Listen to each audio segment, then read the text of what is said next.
насли наврас ва ҷавон имрӯз бояд аз он шукргузор бошанд ки дар давлати соҳибистиқлол зиндагӣ таҳсил ва кор мекунанд, фарзанди миллати сарбаланду соҳибтамаддун ва ватани ободу мустақил ҳастанд. пешвои ҷавонпарвари миллат дар вохӯриҳои худ бо ҷавонони кишвар таъкид намуданд ки мо бояд барои ҷавонон чунин шароите муҳайё созем ва онҳоро тарзе тарбия кунем ки фарзандони мо дар зиндагӣ роҳи дурустро интихоб намоянд, илму донишҳои муосирро аз худ карда, касбу ҳунарҳои замонавиро омӯзанд ва оянда мақоми арзандаи худро дар ҷомеа соҳиб шаванд. бахшида ба рӯзи ҷавонони Тоҷикистон дар шаҳри Гулистон таҳти унвони ҷавонон пайравони пешвои миллат роҳпаймоӣ доир гардид. дар роҳпаймоӣ беш аз 3500 нафар ҷавонон аз коллеҷи тиббӣ, муассисаҳои таълимии маркази шаҳр, ҷамоати шаҳракҳои шаҳри Гулистон бо парчам ва шиору овезаҳо бо рӯҳияи болида иштирок намуданд. сипас иштирокчиёни роҳпаймоӣ дар чорабинии идона ки дар майдони парчами давлатии ҷумҳурии Тоҷикистон дар шаҳри Гулистон баргузор гардид, ширкат варзиданд.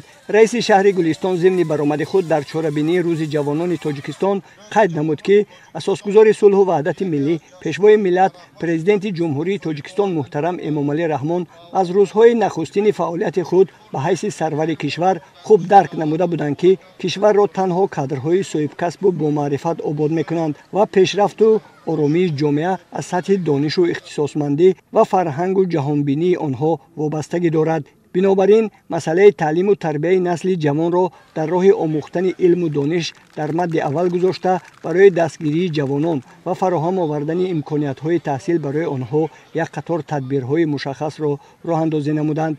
сол аз сол сафи муассисаҳои олии таълимии кишвар афзуда, дар шаҳру ноҳияҳо низ миқдори зиёди муассисаҳои таълимӣ сохта ба истифода дода шуданд ва ин тадбир барои омӯзиши илму дониш ба насли ҷавони кишвар имконияти заруриро фароҳам овард. ба масъалаи беҳдошти таълиму тарбия, соҳиби ихтисос, касбу ҳунар ва бо ҷои кор таъмин гардидани ҷавонон, ҳамчунин мавқеи хоса пайдо намудани онҳо дар ҷомеа ҳадафи асосии роҳбарияти кишвар буд.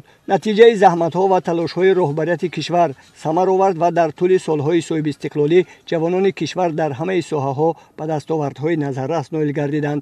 аз ҷумла дар соҳаҳои маориф, фарҳанг, тандурустӣ, варзиш ва дигар соҳаҳои муҳими хоҷагии халқ ҷавонони кишвари мо ба дастовардҳои арзанда ноил гардиданд. қайд карда шуд ки ҷавонони шаҳри Гулистон низ дар қатори ҷавонони дигар минтақаҳои кишвар бо дониши баланду таҷрибаи кофӣ дар соҳаҳои гуногуни хоҷагии халқ кору фаъолият доранд ва барои пешравии кишварамон саҳми арзанда мегузоранд. дар идомаи чорабинӣ ҳунармандони бахши фарҳанги шаҳри Гулистон барномаи рангини фарҳангиро ки мураттаб аз суруду таронаҳои ҷавонӣ, ишқу муҳаббат ва васфи ватан буд, пешкаши ҳозирӣ намуданд. ёдовар мешавем ки сокинони сершумори шаҳри Гулистон барои тамошои ин чорабинии фарҳангӣ ба майдони парчами давлатии шаҳри Гулистон сарҷамъ омаданд. рӯзи ҷавонони Тоҷикистон дар шаҳри Гулистон бо шукӯҳу хотирмон таҷлил карда шуд.